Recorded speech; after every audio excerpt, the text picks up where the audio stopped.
Hello, Midwestern Marks, comrades, viewers, watchers, readers. Viewers and watchers are the same thing, actually, very quite similar. I'm here with my friend, my brother, my comrade, Erick Forsyth. He's a world-class blacksmith and also a world-class philosopher. We're in the same philosophy department. But as a blacksmith, he's a man of craft and he's also an artistic man. So I want to talk with Erick today a little bit about art, perhaps its relationship to revolutionary activity, and the relationship that art might have intrinsically to work overall. And I want to start that by going over an interesting story that Erick has about one of the contests that he went to, a blacksmithing contest. So Erick, thank you for coming on. If there's anything I missed in the introduction, please feel free to fill any gaps. But if not, then you can let us know about your story in Italy. I mean, no. Okay, great. Yeah, no, that's great. I don't know about world class anything, but yeah. So yeah, every 2 years there's a world forging championship. It's called. It's basically a blacksmith Olympics, and artists from all over the world, converge on this little town in Tuscany, or in a little mountain village, and basically compete. There's always a theme announced before, so we have a little time to come up with an idea, practice it, and then we show up there to make it. We have to make the sculpture in 3 hours. So it's crazy challenging, but it's the limitations, create I think some nice ideas. It really makes you, distill down to something, I think, really essential about a piece. And so you get different people from all over the world, different interpretations of a similar theme. And yeah, it's an absolute, experience of a lifetime. I've been fortunate to go 3 times now, and hopefully we'll actually do well in the next one. So, so yeah, definitely a big part of what I do now. It's kind of that thing that I'm thinking about here and there, throughout the year. Definitely. And you had a specific event 2 years ago, I think before the pandemic, that you were telling me about it, where the theme was something related to Leonardo da Vinci. And you kind of said, fuck that, I'm going to do something about Gramsci. Can you tell me the story? Yeah, apparently it was a 600-year anniversary of Da Vinci's death. So it was the theme was now I should say the previous 2 contests were puppets and masks, which was, I thought, fucking brilliant. I absolutely love that theme. And then the one after that was dreams. And yeah, so we go from puppets and masks to dreams to genius Leonardo da Vinci, 1619 to 2019. And yeah, I just immediately hated that theme for a lot of reasons. But for the most basic one is I knew it was going to produce a bunch of representational art, people doing just copycatting some, Da Vinci invention or whatever. And then I knew that there would be people that would literally just try to make a Da Vinci face. I knew that was going to happen, and sure enough, placement 1 and 3 went to people who did basically Da Vinci face paperweights, is what it looked like to me. Second place was a compass, which I thought at least had some kind of artistic statement there. But yeah, anyway, so yeah, I said no, I can't. After thinking about it, I almost immediately said fuck this. Like, I can't do this. Like, I just don't. I thought about it for a little while, try to give it a fair chance, but then I realized it was the very theme itself that I was having a reaction to. The idea of taking genius and putting it into this new sort of conception of the idea that genius is something that particular artists have, that it's like some kind of inspiration from God, the creative gods just bless a particular person here and there in history. And not only is that just kind of hocus pocus bullshit, but it's also goes against the entire concept throughout history. So genius before recent history meant more of a channeling. You know, you were a medium for something, but it wasn't like you were some special person. You know, and admittedly, Leonardo da Vinci, if you're gonna, you know, play that game and come up with someone who is unique and seems to be, you know, extraordinarily talented, he would be one that, you know, you would definitely point to. But I think we also forget. Again, this is the whole point of my reaction against it. Leonardo da Vinci was a product of a society. He had some of the best tutors and the best artists in the world. He was in the best place in the world to be creating art. He was a flamboyant homosexual and lived in a society that allowed him to do his thing. He was as much of a product of his culture than any other artist. So I find that is never a depiction you hear about Da Vinci. It's always like this you know, like demigod with this unbelievable talent, this autodidact, which is, I think, there's no such thing really. And so yeah, so I said, yeah, I can't do that. And so I started thinking about the term genius and what that really meant historically, how I wanted to interpret it. And I immediately thought about Antonio Gramsci and the organic intellectual. I thought that was a concept that would be one that, first of all, I would say, is an Italian genius. So they're in Italy, you know, I wasn't going to completely disrespect their guy. I was going to give them just another version, you know, another Italian genius. And I think in that reaction, sort of, you know, be able to take up that commentary and remind them of some other aspects of their cultural heritage. And so I thought Gramsci was a perfect example. So yeah, I thought about him, and this idea also for me inherently works with the blacksmiths, because blacksmiths are a different type of artist. I mean, most blacksmiths are what people would think of as craftspeople, and it's a very blue collar sort of art form.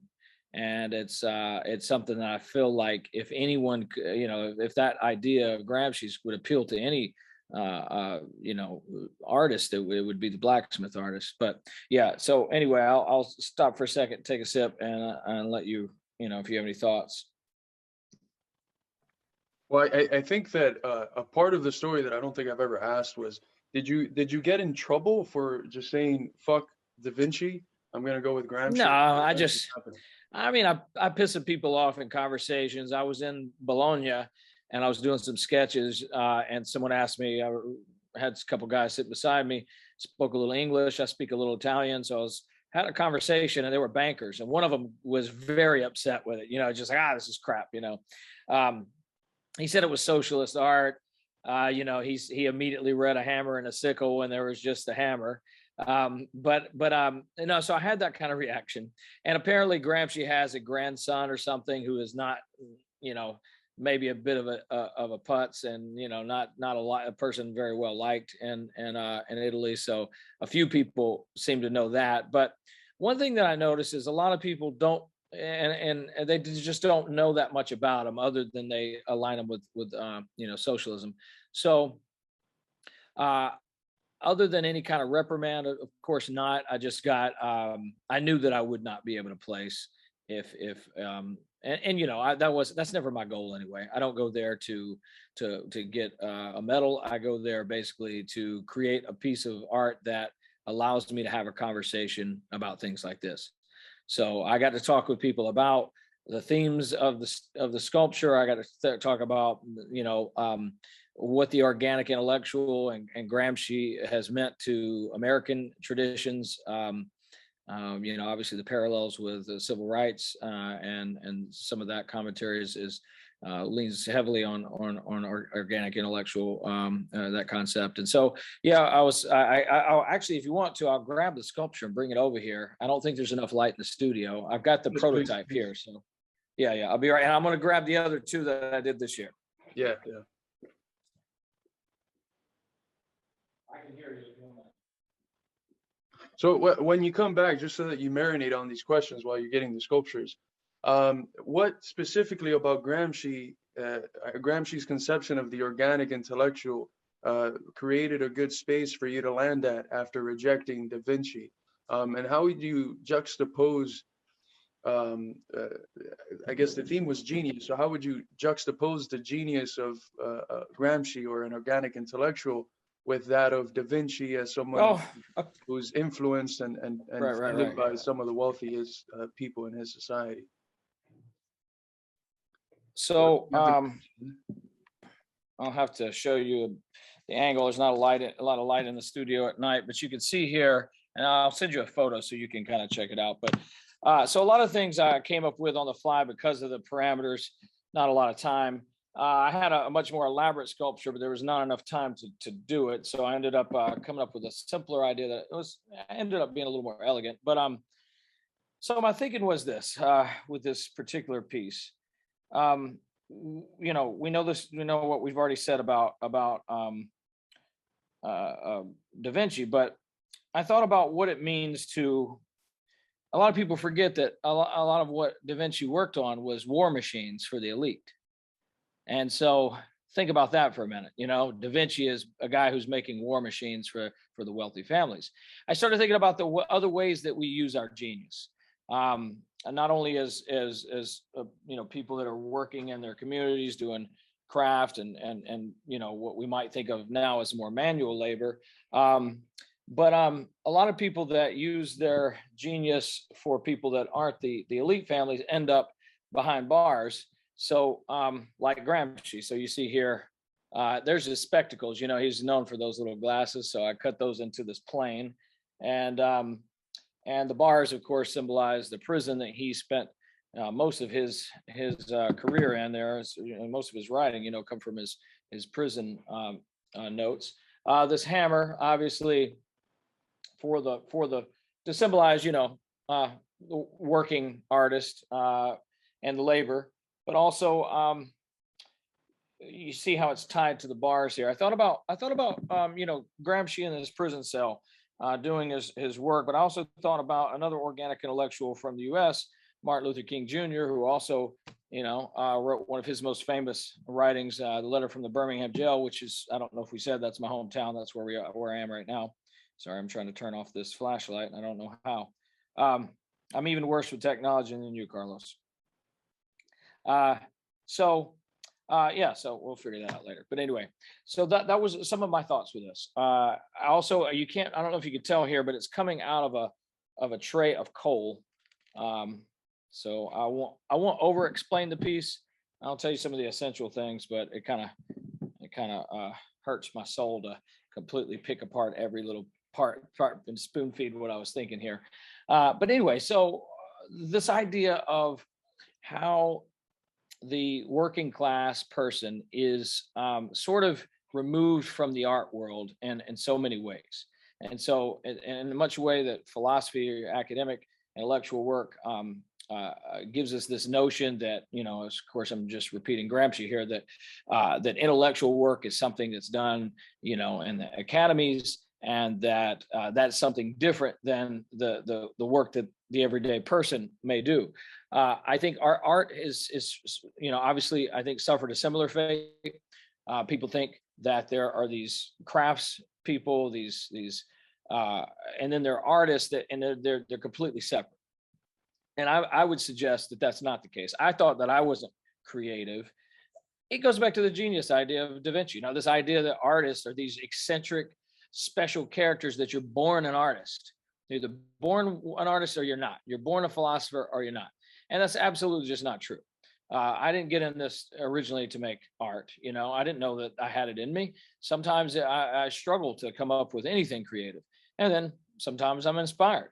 But that inspiration is not some, you know, out of nowhere genius that I'm tapping into, or something, you know, biologically special. All these ideas come from my interactions with my community, the work that I do, literally taking the materials of the earth and shaping them, and the way that you end up into a sort of dance with your tools and your materials. I mean, we can get into Hegel later if you want to talk about it. I think there's a lot of good, resource for philosophical conversation on that. But anyway, for me, that's a part of what I wanted to do, is talk about the division between high art and the blacksmith artist, the crafts person versus the high artist. I wanted to talk about the kind of work that we do, the kind of clients that we have, who are our funders, what kind of work are we doing for them, what kind of, are we working for, the elites, and, and what exactly does that mean for us as artists?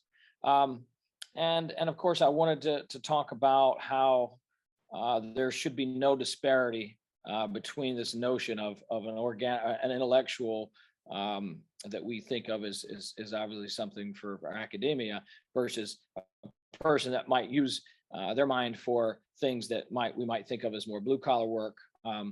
And we're all using our mind in one way or the other. And I think anybody that does skilled labor, physical, manual labor, comes away with a completely different thought of this. First of all, you're really exercising your mind. It's not something that, you just we're just a bunch of, cavemen over here slamming, hammers on hot things. It's a lot of thought that goes into this and a lot of creativity. It's far, I think, more challenging than some of the more so-called white collar intellectual work that I've done. So I think a lot of that was part of what I was trying to get to in those conversations.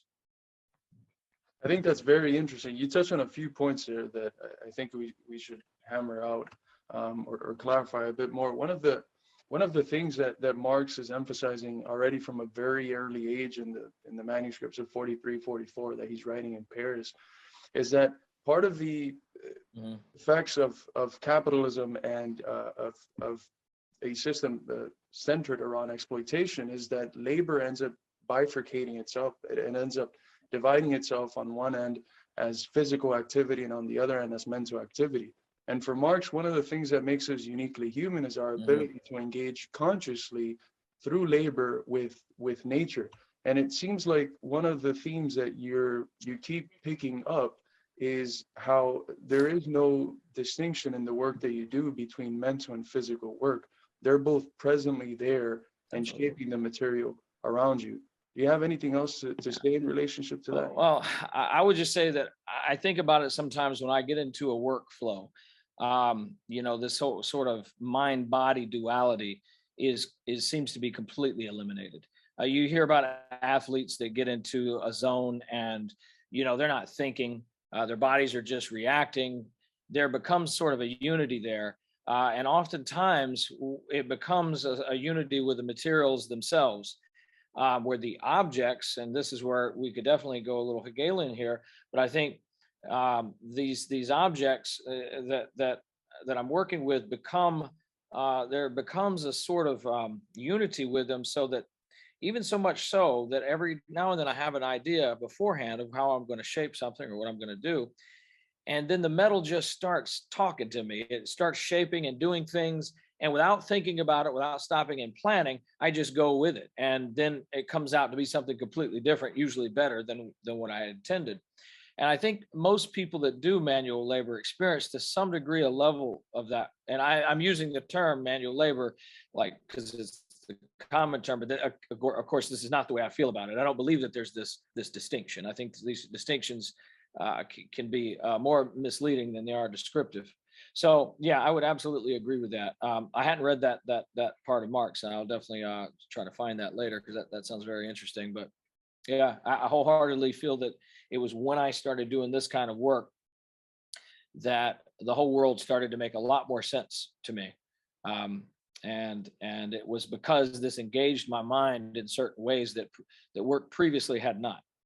So there were intellectual things going on, and I think I have a friend that always talks about burning new grooves in the brain, and we know from neuroscience that there is something to that, this idea of rearranging our neurons in ways, but no, there's absolutely something going on when you that ceases to really find this distinction between the intellectual and the manual, the mind and the body, and even the self and the object. Yeah, absolutely. One of the things that you're touching up on is the sort of division that has also been created between craft work or just manual labor and art. And again, one of the themes that Marx hits on, especially early on, is that we don't just do things because we need them, but we have the unique capacity to do things in line with aesthetic values. We have the unique capacity to Mm. work in a way that's also artistic. So what would you say is the relationship of art to work? Is work inherently artistic? And I think that contextually, this is an important question, because one of the things that's sort of hegemonized on the left, and I was talking with one of our mutual friends, Justin, about it the other day, is the fact that many on the left now have this abolitionist attitude towards work itself, and they're not able to dig into the nuance that there's a difference between work and how it phenomenologically feels under exploitative conditions and conditions under a society that is divided according to antagonistic classes, and work when it is able to be done freely, creatively, and when you're able to exert, like you say, your creative, mental, and physical powers. So um, it can work be artistic? Is work inherently artistic? How can we both claim? How can we both aim to um, create better conditions for labor, while also realizing that there's something almost intrinsic in work that is valuable, that's enjoyable? I think to hit on that latter point and what you said earlier about this strange idea of people wanting to work abolition. I think what we're diagnosing is the wrong problem there. The work's not the problem. It's the alienation that's the problem. I don't know how that's getting confused with the work. The problem is the type of work that we do, the type of work that becomes alienating, the type of work that where we are just involved in just endless reification and also I speak about blacksmithing sometimes as if it's a singular art, a person at the fire by themselves, and sometimes that happens. But in these tournaments, we have assistants, we have a community. There's the collaborative aspect of art that I think is so often, I think, forgotten about and ignored. And I just, we've talked about it before, like genius is not produced that way. The kind of work that I would advocate is both manual, physical, intellectual, and collaborative. And the thing about this is, yes, sometimes I get commissions from people, and but they don't just come to me and say, "Here, do this." There's a collaboration between me and the client. They have some ideas. I add my, technique to it. But there's this sense of connectedness between myself and the client, and then the work that I'm producing. There's not that distance there, and I have this relationship between the people that I buy the steel from, the people that help me, the community of artists, the clients. The type of work that I do, it's nothing has ever felt quite like that. And I think that was one of the things that I fell in love with about this was my connection to the work. I did not feel alienated from those products or my clients, the people that purchase this or trade for or whatever. And so I think that's absolutely important. I think that kind of work is just fundamental to who we are, and I don't want to sound too much like Noam Chomsky here, or some kind of essentialist, but I do think that there's something to this idea. He's always talking about how the mind has we have are sort of hardwired for language, and that means we also are hardwired for sort of creative expression. I think to some degree there's something to be said about that and our work. I think we express who we are through the work, but also this is part of how we become, I think, subjects. And when there's such a disconnect between ourselves and the work, I think that gets in the way of this, the subjects that the subjectivities obviously that we inhabit. I think this kind of work is definitely a way of, not everybody's going to go off and be a blacksmith. I'm not saying that, but I'm just saying re-envisioning the way we see that type of work, craft versus art, manual versus excuse me, intellectual labor. Those kind of divisions, I think, are really very, very, very much a negative in our culture now. I think you touched a very important point there about distinguishing between work that's meaningful, non-alienating, work that you can see yourself in the object, and then the work that is completely separated from you, that's meaningless. You're not involved in the process of the work, as if it's something that's creatively coming out of you, that what you want to do is really finish the day so you can go home, watch TV and drink a beer or something. Um, uh, the question I had for you is, one of the things that Marx connects to our alienation, and he flushes this out later on in his career by the time he's writing Capital, is that when the products that are alienated present themselves as commodities to us, because they're alienated, we are unable to see them as the results of labor, as the results of these unique human interactions Yes. that took a social element, took, as you call it, a collaborative element, and that took humans, right? We're able to see Yeah. things, and we see this world of commodities just interacting with each other, and we're unable to see Yeah. that behind those are human beings. So has the opportunity that you have, which it's a pretty unique opportunity to have under capitalism. Not many people have the capacity to engage in Mhm. meaningful work, but has that opportunity helped in like removing the commodity fetish? Do you engage with the products that you see in your everyday life somewhat differently than you did before that? Do you Uh, like think about labor hmm. or the work that goes behind? That's a uh, yeah. I think that's actually. I'm glad you brought that up. It's one of my favorite. I think sort of results of this, and I'll talk about real quick. I'll show you something.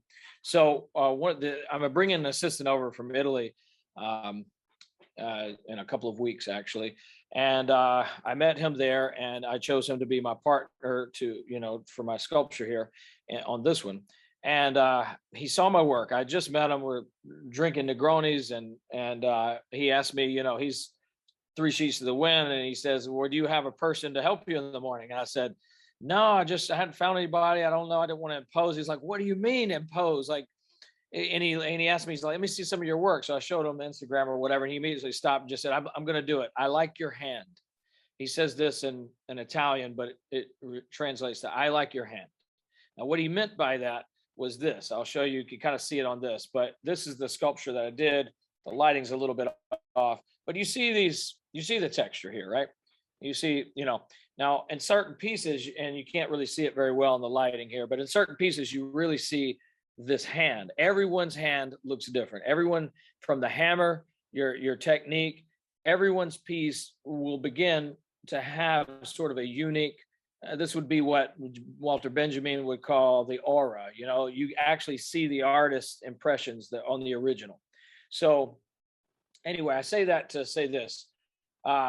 There's something about this that becomes inextricably tied to the creator. This product here becomes something that you see the artist, you see the craftsperson in.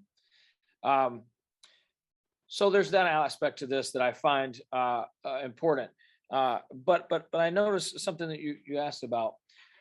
Ever since I started doing this work, the whole world has completely changed. I don't see the world the same anymore. Now, you don't have to go and become a carpenter, blacksmith, or anything like that for this. But if we just have a connection to and connecting the things of our world to the people that create them, you cease to see the world the same. So now when I go to the gym, I still work out like once or twice a week, and I'll go into a gym. And before, when I was all my life, there are all these things there to work out on. So you sit down and you put heavy weight on a bar, and or you on some kind of machine, and you just start working on it. Never before did I ever look to see like, wait, how the hell is this built? Before I put 300 pounds over my head, let me see if these welds look good. Let me see like how this thing is constructed. Or let's say you go onto a patio or go upstairs, and you just lean on the rail, not knowing if this rail is poorly made, or if you're on a balcony at a party with too many people, you're just on a balcony. We've heard all the horror stories about parties that crashed and multiple people have died. And I was in Chicago one summer when this happened, like 30 people died because there were too many people on a balcony. All that to say, like, now that could never happen to me. Now when I walk into a place, I appreciate the person who put the conduit together, because that symmetry the conduit of 4 bars just going in a chord. That's just beautiful to me. But aside from the aesthetic quality, I don't take anything for granted anymore. I look and see how things are made. I also, this is important, I also understand that if I need to fix something, I don't have to call a specialist, because now I appreciate how something's made. So now I'm more in touch with the people that originally made this. I appreciate their work more, and so of course I'm going to value their labor. But I also am now connected to the things. I'm not completely alienated from all the objects in the world, and I feel much more connected. And that maybe that sounds like a small point, but I'm telling you, it really just changes the way you see the world after that. You become less passive in the world. You don't think, well, if Home Depot doesn't have it, I guess there's no luck for that. Like you think, oh, I could make that. I mean, it's not that hard. Or I've got somebody on the phone I could call because I know a crafts person here in town or whatever. Like you just start to inhabit a different world after that. Yeah, it would seem like it almost like humanizes the world. Like everything you see, you stop just seeing things. You start seeing things as what Marx would call the objectification of people. You start to see Yes. the whole societal and collective process of labor that's behind every single object. And it's very easy to forget. And I think the central way that we engage with the world under capitalism requires that forgetting that there's labor behind everything. Part of why we can continuously devalue labor and the working classes, because we don't see that it is at the core of everything. So it's interesting to mention that. I have a good buddy of mine who works in rail, and he says that, look, ever since I went into rail, now I can look at railroads and I'm like, either I made that or people who do what I do every day made that. And he just looks at the tracks, and it almost brings this experience, this very humanistic experience of him hammering down and maybe the jokes that he cracks with his coworkers and stuff. So one of the other questions that I wanted to ask, you made this distinction, and we didn't explore it much when you mentioned it, but this distinction between art in the white collar sense and then art that comes from craft people. We've sort of analyzed its relationship to work, but do you think there's a class element behind it? Is there something in this sort of artist as a professional artist? Is there something almost bourgeois in it that is always tied to the status quo? And the other side of that question, is there a revolutionary potential in like the sort of work that you do that comes from organic artists that are just laborers and stuff like that? So I think so. I think well, to get on the distinction aspect, I think I was reading something actually last night. I didn't finish it, so I can't really represent it well. But Tolstoy wrote a lot about art, and one of the things that he was mentioning, and this piece I was reading, was that part of the problem is that art has become turned into this thing of the upper class and the educated, and it becomes a thing of specialists. And for him, art should be able to communicate and to evoke feeling and thought and everyone. Otherwise, there's probably some kind of bullshit, excuse me, motivations behind it. And for me, that's the way I feel. Like, obviously, when I do something like this, if you don't know who Gramsci is and you don't notice from the title, you may not come up with any of these things that I'm talking about. This one here is called Asclepios. This is about this. I'll tell you later. We can finish later with this most recent one, which I think looks even probably more socialist. And you see the whole thing, but this idea here, it's a snake you can see with a hammer, and it has resemblances of a shape you're probably familiar with. If you have these ideas, then yeah, sure, you might be able to really come to some new thoughts. But I think part of what art should be doing should not be an inside joke with the 20 other people that might be able to understand this. I think for me, maybe there are 20 people that would get this in a different way, and we'd be able to laugh about it, or have a great conversation about it. But I would hope that people that don't have the background that I've been blessed with would still be able to find something in this that would, first of all, connect them to an artist, to bring them into this world of creativity and expression through the objects of our world. Secondly, it should evoke for me some type of passion, some type of feeling or thought. And if I've done that, then I've already done my job as an artist. And then when you have the sort of communal sharing of the ideas or the feelings or thoughts that come from that, I think they become an integral part of an expressive community, along with all the other things we've already talked about, all the benefits of it. But I think there are ways to also get beyond some of the stale conversations. I'm sure you and the world that you're in, especially in academic circles, there becomes sort of a formalized way of talking about everything. And there's certain rules and conventions. And if you don't, follow those, then obviously you might be censored or, not invited to your parties, whatever.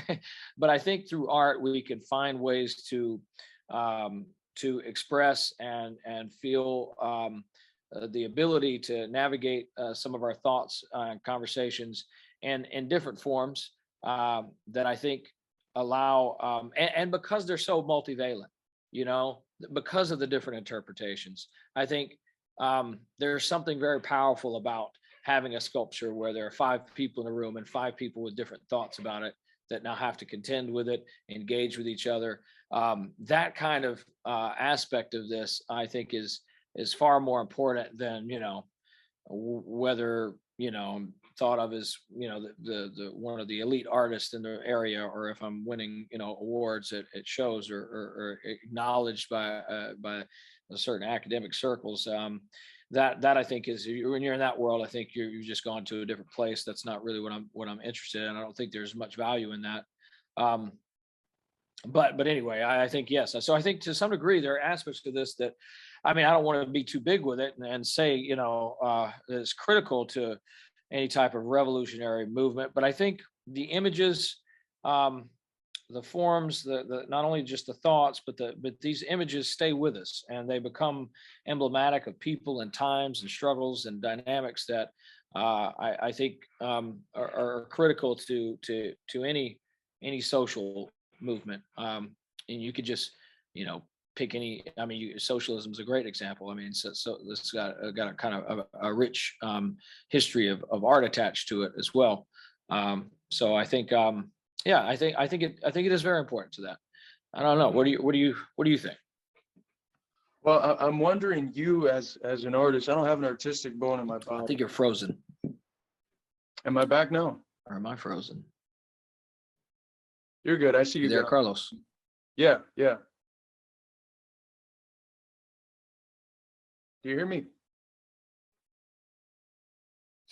Don't say that. It's not true.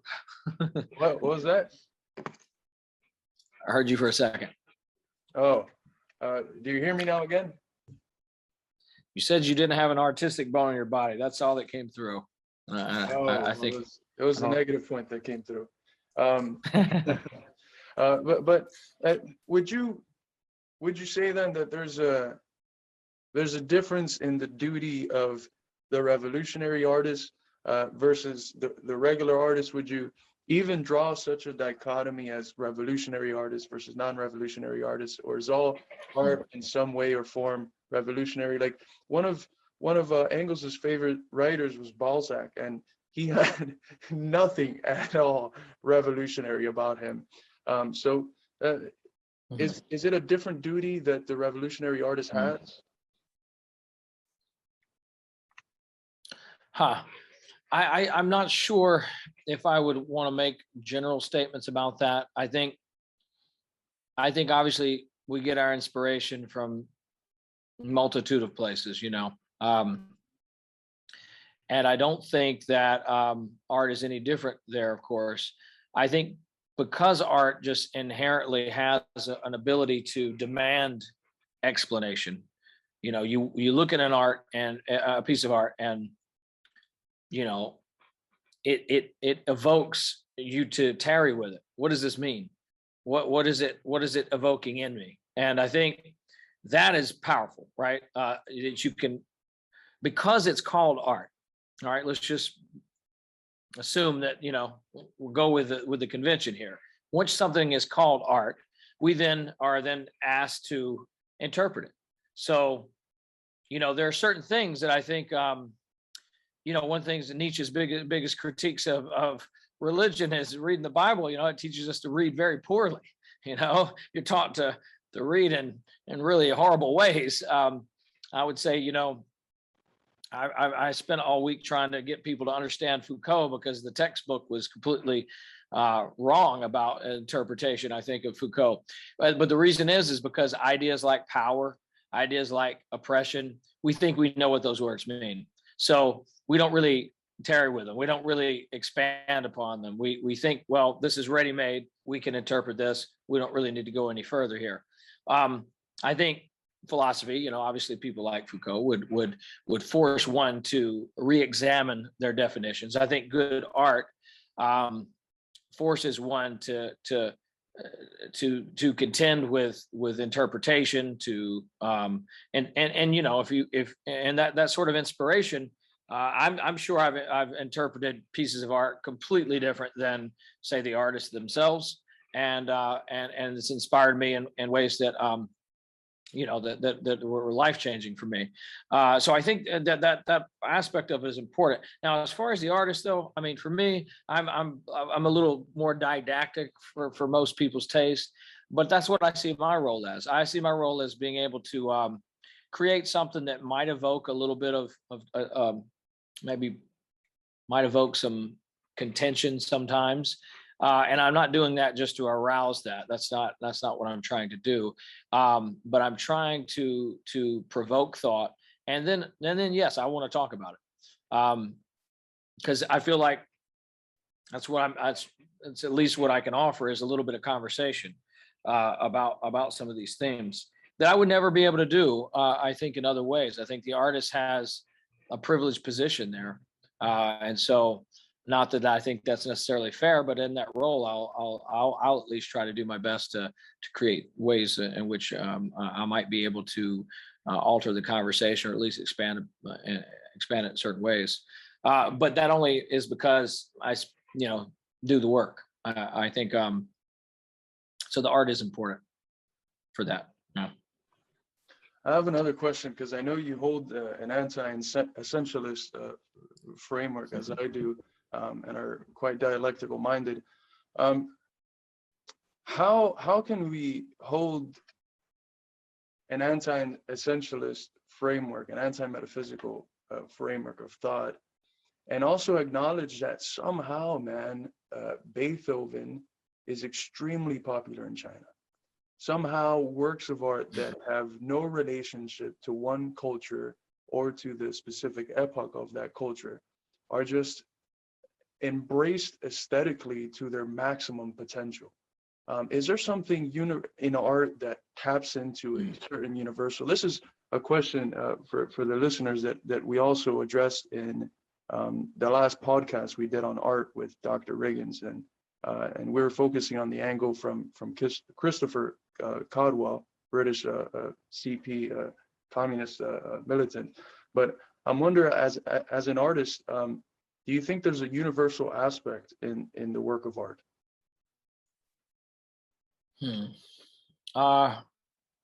It's difficult for me. That's a conversation that I go back to those themes a lot. Obviously, as a artist, but also as a student of history. I was originally a little more into this idea of universal appeal. I came across a video of Joseph Campbell doing an interview with Bill Moyers when I was young, and he was talking a lot about Carl Jung and like archetypes of the collective unconscious, things like that. Over time, I've become less favorable about those ideas. But I think in order to find those similarities across cultures, for instance, they would take up in this conversation, obviously, myth, and how myths are very similar. Art can be very similar across cultures. But you have to also, I think, ignore far more things that are different, right? But let's take that point for a minute. Beethoven, people in China love Beethoven. I would say in that case, there are things that I think could be almost universal, but or at least capable of appeal to almost anyone. But I think there are probably certain people that are born in a certain culture, and again, we're kind of speculating here, that would not like Beethoven at all, right? Their culture and their musical forms did not prepare them to feel the way you and I might feel, Beethoven's Ninth Symphony or whatever. So I don't want to get. I always have to catch myself from making those kinds of generalizations. But I would say this: it is a fact that even babies notice and know the difference between symmetry and dissymmetry. Children, like infants, know an asymmetrical face. Studies seem to show that quite clearly. We know discordance from, symphonic harmonies. Like that is something that's intuitive. I do. So in that regard, I would have to be like sort of a Chomsky in there. I think, yes, our noetic structure probably, there are certain things that are going to be universal that then they're going to obviously relate to art. There are certain forms of art that I think aesthetically, again, we don't get too much into aesthetic theory here. Not that I even understand it all that well, but I think that, yes, there are certain forms and there are certain expressions that are going to be nearly universally appealing. But what does that really mean though? I don't know. Like, okay, so let's use your example. So let's say someone in Beijing is loving, Beethoven, but they don't know anything about Beethoven, the German language, the culture. It's just the music. What does that mean? Right? Is that really experiencing Beethoven the way, someone and from our cultural epoch would, That's a good point, because that almost ties back into what's behind the piece, right? Are you reifying the Ninth Symphony if you don't know that the poem in there is from Schiller and you don't know what the words mean, right? Are you really engaging with the piece, or are you just engaging with like a reified projection? So I don't know. It's difficult, but it brings up the question of taste as well, and the relationship of taste to the aesthetic experience. We seem to talk in general as a culture as taste being something that you can cultivate, and I think there's two approaches that you can end up taking to the question of the cultivation of taste, which is that the cultivation is itself not a process of being able to acquire like this myth of a higher taste, but just changing your environment so that you can begin to appreciate the sorts of things that correlate to that environment. And the other approach would naturally be that, no, there is this higher form of aesthetic experience that's possible in these certain artistic objects, and that in order for one to engage in those experiences, you have to cultivate your taste. I think back at my personal experience, and I wasn't a fan of classical music at all, but somehow, like from a very young age, you mentioned babies, but I remember from a very young age, I was listening to like reggaeton or something.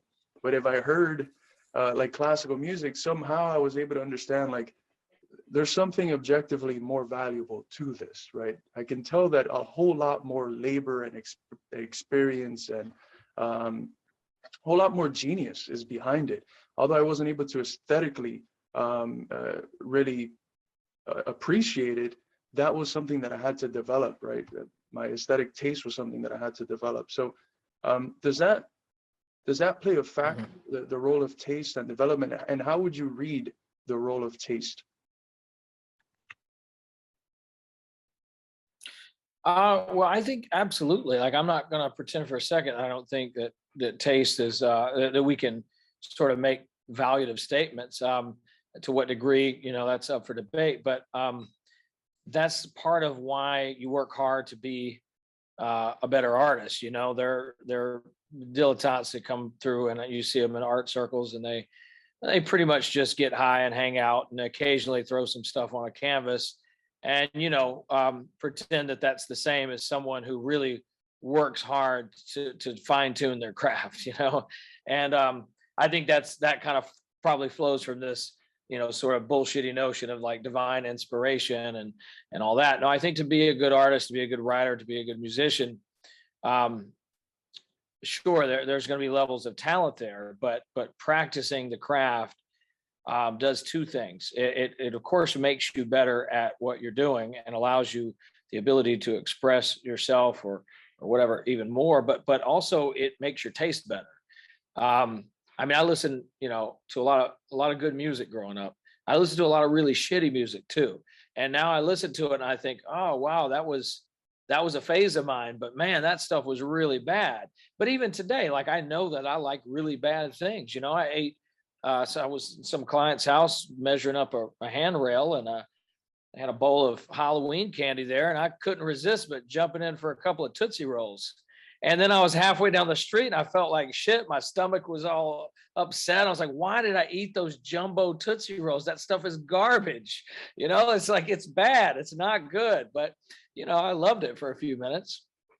So there's something to be said for taste. And I definitely think that it's important to cultivate it. And I think, so yes, I would say that you become better at reading art, just like you become better at reading philosophy after much practice of it. I don't think that, just like I don't think the artist is divine, I don't think art is either. I don't think you just make something amazing and then it just, it's like Fitzcarraldo, the old Herzog film. Like he had this idea that he was going to go down to Peru and just play them, opera music, and the natives were just going to come out of the jungle and build a ship for him and, like do all the work and, I guess put on shoes and start, working in factories. Like they were going to all of a sudden just be civilized from hearing this beautiful classical music. Obviously it doesn't work that way. So yeah, I don't think art has that ability. I think to understand, for art to do its work, we have to also create a culture that respects art. And I would say that as far as the same goes for craft and any music, whatever, reading. I mean, it's amazing to me the kind of garbage sometimes people get away with developing as sort of books. And there's Jordan Peterson, for instance. There's Jordan Peterson. Clearly, we have to teach people, as a culture, we have to like really, I think, sometimes value the good stuff, and so that we know that, oh, this is absolute rubbish. It doesn't take much, but you have to cultivate that. So I think the artist is part of that, the philosopher, the social organizer. We all play a part. But when you think about it just like as sort of a hermeneutic principle, like teaching crafts, art, this type of labor, but also teaching how to appreciate it. This is all part of this, I think, larger human project that I think is vital, and I think art is a big piece of that. Well, you touched on some really good points there, brother. The example with the Tootsie Rolls, I don't know if you can get a better example of the Epicurean distinction between the pleasure that turns into a pain and sometimes the pain that helps cultivate a higher form of pleasure. And for those listening, Epicure was the first materialist that Marx really fell in love with. It was what his dissertation was on. There was a lot of topics that I feel like we might have left in untapped ground that we can get another episode in. We have talked ourselves into a new day for those listeners. We started at 11 something and now it's officially a new day. But I think we can return to this conversation in another podcast. I think there's some interesting question concerning the appreciation of art by animals. There's a few cool videos of elephants listening to Beethoven. So it's not just Chinese folk, it's like other species being able to appreciate, Beethoven. So thank you very much for coming on. It was a really fun talk, and we definitely got to do this again. Thank you. I'm looking forward to it. I'll be a little more prepared this time. This was a last minute thing. I hope it turned out. I hope it was useful and a good conversation for anyone out there. I had fun, man. All right. Yeah. Thank you for watching. This is Midwestern Marx signing out.